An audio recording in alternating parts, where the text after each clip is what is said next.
Welcome to Choice Classic Radio, where we bring to you the greatest old-time radio shows. Like us on Facebook, subscribe to us on YouTube, and thank you for donating at choiceclassicradio.com.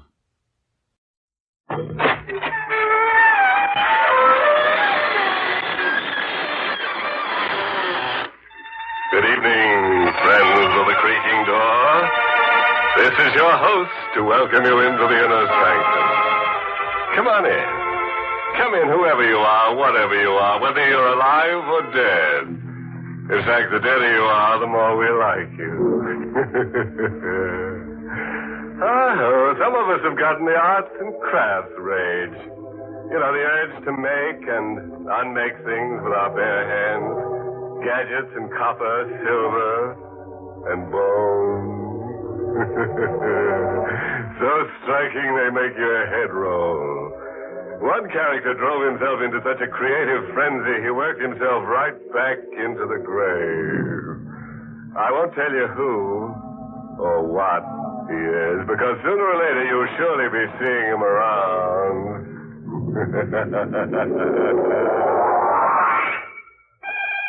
And now for tonight's torment. Killer at large. Tonight's drama is the story of the short and unhappy life of a fugitive whose sullen face stares at us from hundreds of police posters. Read one. Mark Stribling wanted for murder. Warning. This man is armed and dangerous. Is he guilty? Let's get our answer from Mark Stribling. Not guilty. I was framed, but good. Could happen to anybody. Come home unexpectedly to the wrong kind of wife. Your key's hardly in the door when there's a scream and a shot. Helen! Helen! But it's all over for Ellen. And for you, too. The killer's gone down the fire escape, and so you're the patsy. It's a perfect crime for the guy who pulled it. Your gun was used. The world knew there'd been bad blood between you and the missus. And there's an insurance angle. Mrs. Stribling is worth $10,000 to you dead. The cops won't forget that. There's enough circumstantial evidence to burn you. So you run. You don't face the music. You don't dare. You hide and drift all the time looking for Mr. Other Man. I found him 6 months and 10,000 miles later in a tourist town over the border. I found him in a club called the Casa Real. I got behind him and rammed a gun into his back. Who? Guess who, Davis? Don't turn around and don't stop smiling. Stribling in person. I got a message for you from Mrs. Stribling. She wants you to join her as fast as you can go. Stribling, no, don't.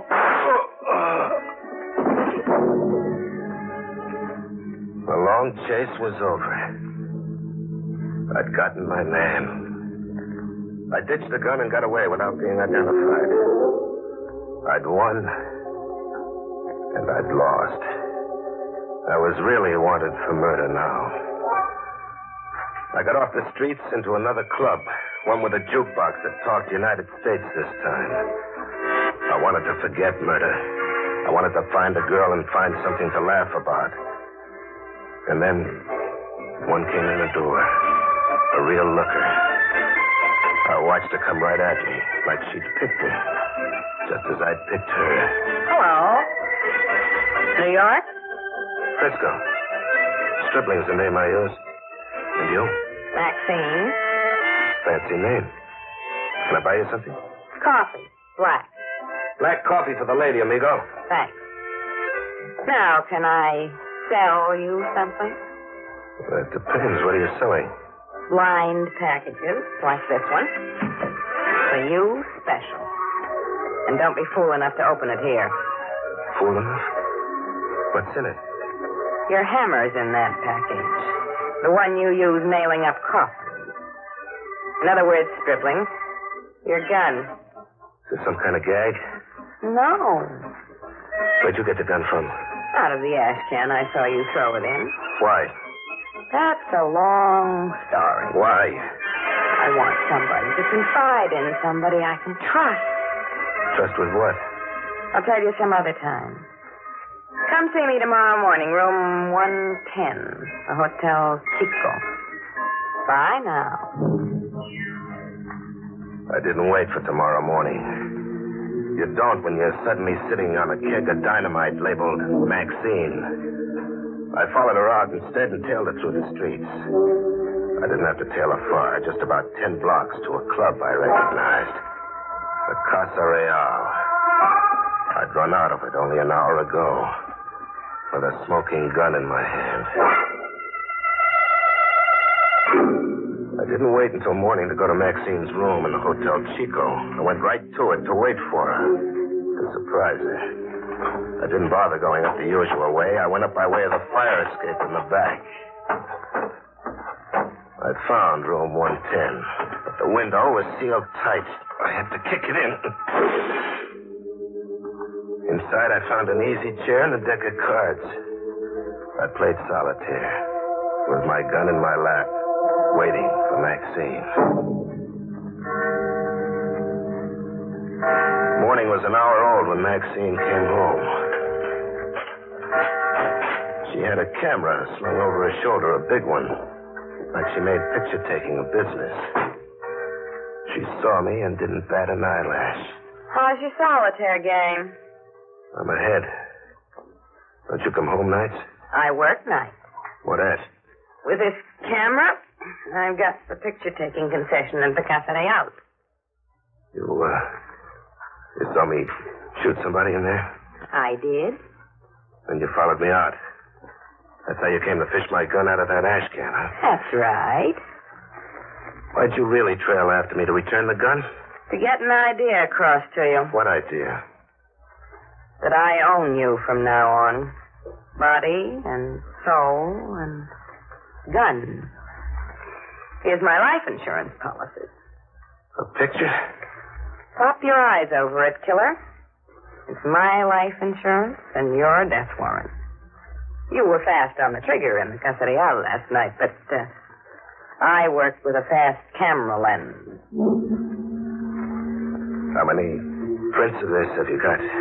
Just the one you're holding. Doesn't flatter me. Where's the negative? In an envelope addressed to the police.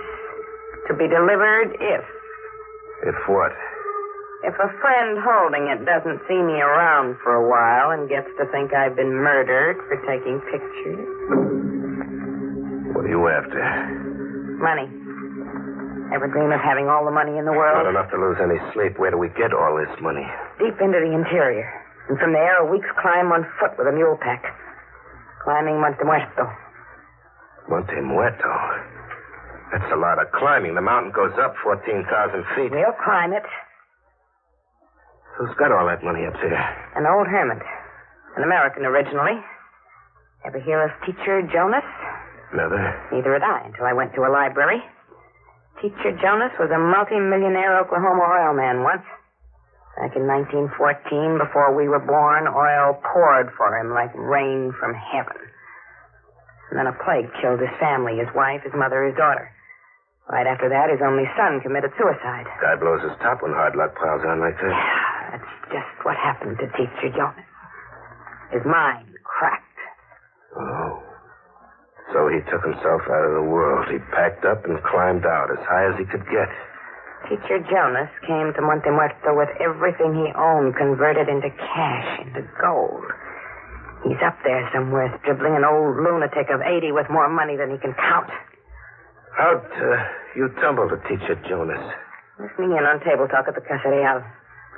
A tramp pilot named Wiley Scott was boasting to a companion, a ship's cook from Veracruz named Genesee. Wiley was trying to get Genesee to stake him to provisions, a pair of mules, and a guide. How'd Wiley find out about Teacher Jonas? He piloted a monoplane on a run from Tampico to San Jose in Guatemala. The plane developed engine trouble, and he had to make a forced landing. You can guess the rest.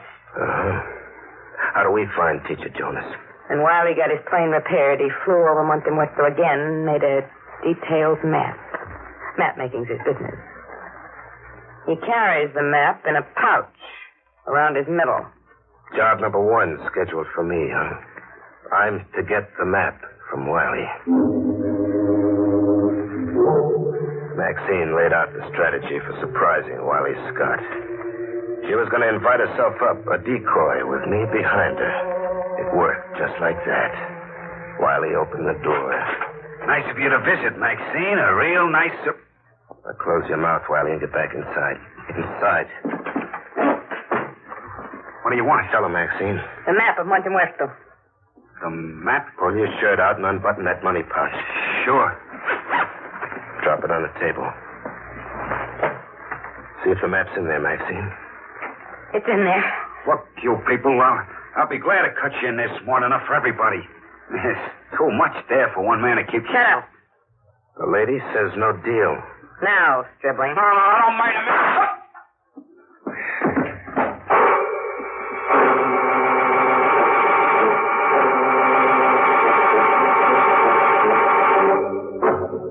Now, picture that, will you?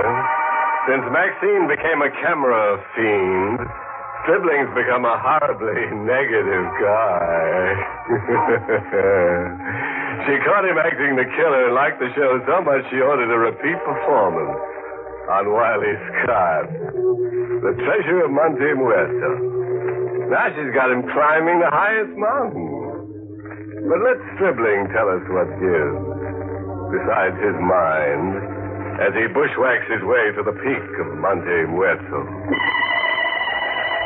We were about a day out with the wind in our faces, maybe 4,000 feet up Monte Muerto with 10,000 more to go. We had 2 mules along packing provisions. We also had a guide we bought ourselves in a village, a local character named Stefano, whose face spelled trouble. We needed him for map reading, but he'd need watching. Senor, Stribling. Yes, Stefano. The wind blow like a hurricane. Better we camp here. And lose time? What's wrong with a little wind? Stefano's right. If we try circling that ledge, the wind will blow us off the mountain, mules and all. We'll make camp here. In this marsh? Better than the ledge. At least here we're not exposed. Try telling that to the snakes. We'll build a fire. Make camp, Stefano. Si, senorita. The order of the day, huh? Get used to taking orders. And don't ever point your gun my way by mistake. Killing me is like committing suicide. We made camp and got a fire going. And within an hour, the wind let up as suddenly as it began. Monte Muerto was like that. And then, riding out with the wind as it blew up trail toward the peak, came a shout. Hello! Hear that, Maxine? Somebody calling to us from down trail. Let me listen. One thing, we haven't got the mountain to ourselves. That voice. I've heard it somewhere. Can you make out where and who? Yes. It's that ship's cook from Veracruz, Tennessee. The one Wiley Scott was trying to get a steak from that night in the Casa Real. Must have seen the smoke rising from our fire. What do you suppose Genesee's on the mountain for? One guess. He pumped Wiley Scott like you did, huh? And he's out to make it in his own like we are. But he doesn't make it, eh, Maxine? When he appears, you order me to give him what Wiley got. No. Not when he appears. Not with Stefano here watching. You go down to Genesee instead. I hurried through the brush, and then after a ways, I slowed down, stalking like a hunter stalks. There was no sound now except birds screeching. No sound of Genesee.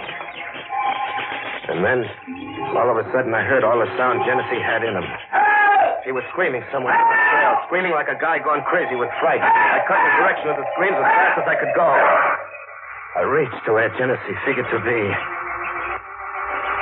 But there was no Genesee. Only a pack mule at the edge of what looked like a shimmering bed of hot sand. Quicksand. It looked like Genesee had fallen in. All that was left of him was a hat sitting on the edge. But as it turned out, that was what Genesee wanted me to think.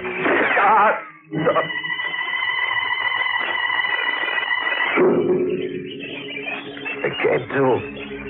But my left hand smashed where a bullet had burned into it. And Genesee, looking down on me, he'd been squatting in the brush with his rifle aimed and ready. You're not very bright, my friend. You fool easy. That hat on the edge of the quicksand was only a stage setting. How could you know I was coming down after you? Oh, these field glasses. I saw you make camp up there off the ledge and then come down trail after whispering with Maxine. I guessed you were coming down to kill me. Maybe not. Don't lie to me, my friend. I know Maxine. Roll. Roll? Into the quicksand. I ain't got any bullets to waste. Roll. Okay, if you want it like that. I rolled, slowly. I was damn sure, but Genesee wasn't very bright either. Rolling, my good hand underneath closed on the 38. A 38 and a shoulder holster. Coming up on the roll, a shot from the hip. Genesee never even knew what hit him.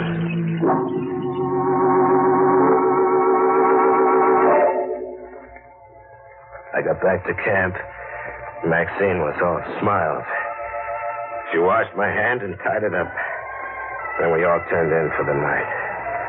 The last thing in my ears was Stefano snoring.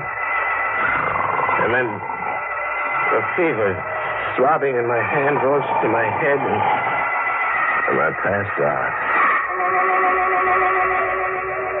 I came to wondering why Stefano wasn't snoring anymore. It wasn't because he was awake, up and about, packing the mules like a guy making a sneak getaway in the night. I reached for my gun. No gun. My gun was gone. I see you are awake, Senor Stribling. Good thing. Quiet. You are awake, señorita. Please do not do nothing foolish, senor. Stefano does not want to harm you and the charming señorita. What does Stefano want to do? To take the mules and himself to the senor teacher Jonas. What do you know about Teacher Jonas? As much as you do, senor. You see, the Senor Wiley Scott also tells Stefano everything when he asks Stefano to work for him. He's a guide to the top of Monte Muerto. Adios now, Senor Stribling. I have a long way to go. Stefano had left us to what seemed sure death. Either starvation, one of those sudden quicksand beds, an animal, or a snake. But we kept pushing on, Maxine and me. 3 nights and 2 days. With Maxine breaking into laughing jag after laughing. Now what's so funny? You. The tender way you're keeping me alive and safe. I've got to keep you alive. Even if it kills you to do it. Hate me, don't you, Stribling? I'll give you one guess. If you only knew where I'd left that negative. I'll know. I'm keeping you alive, sure, just about. But that mud water you've been drinking and the rotten food, you'll catch yourself a fever on it sooner or later, and then you'll talk. You'll rave with fever, and before you know it, you'll let on where you left that negative. When that happens, I'll kill you. But I had an exclusive on fever. My head was swimming in it. My hand. The hand Genesee shot, I wanted to cut it off. And then what seemed a half day from the proof, we ran into Stefano again. Maxine saw him first. Look. Where? Up there, hanging from the tree. What? Stefano. It was Stefano, strung up by the neck and grinning like he knew the joke was on him. I cut him down. The $64 question of who strung Stefano up was answered in a note pinned to his clothes. What does the note say? I'll read it to you. You're next, Stribling. And after you, our mutual Maxine. It's signed Wiley Scott. Wiley Scott? But I shot him through the heart and left him in the hotel closet. His ghost took up where Wiley left off. Let me see that note. You've seen Wiley's handwriting before? Lots of times. Well, is it or isn't it? Yes. Wiley wrote this note. A dead man hung Stefano. You get to a point where you don't figure things out anymore. You don't think. You just push on like we did to the top. Or die. And then not much further to go. Smoke. Smoke's coming from the chimney. Here we are.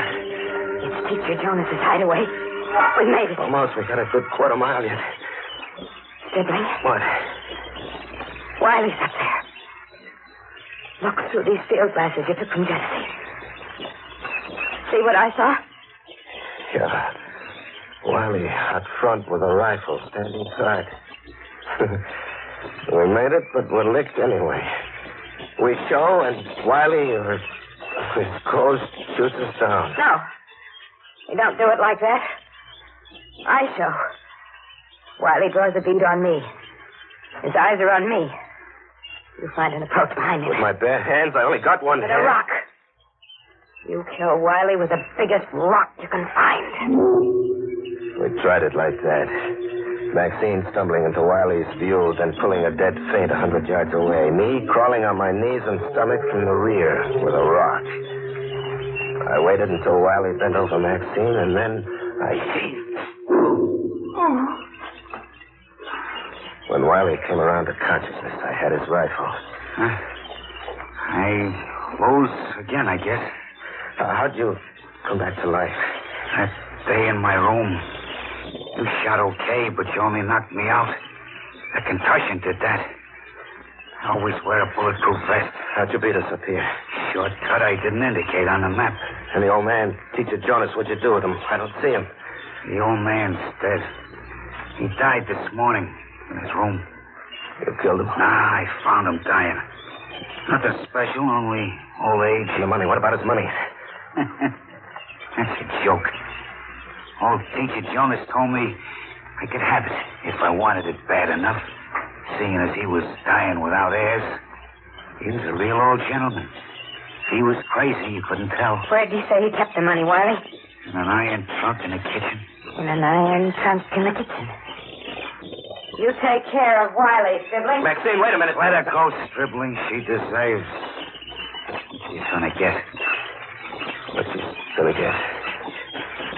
What do you mean, what she's gonna get?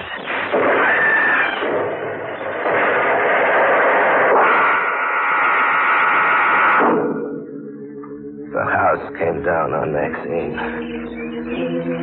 When the smoke cleared, Wiley told me what old Teacher Jonas had told him. A booby trap tooled into the iron trunk. Open the trunk to steal the money and blow yourself up. I'm here on top of Monte Muerto with Wiley Scott. That negative, no doubt, is in the hands of the police by now. They're probably sweating their way up here. The funny thing, I don't care anymore. I'm not worrying about being hung. There's pain shooting from my hand into every part of me. And you tell me, how many times can a man die?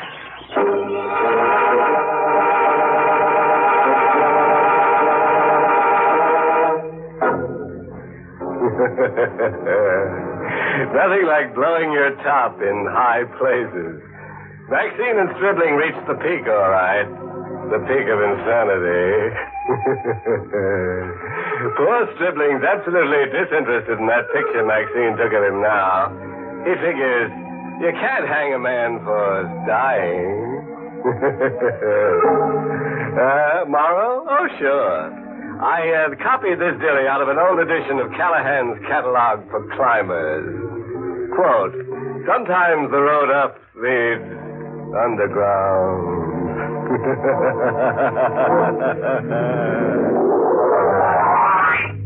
Pleasant dreams.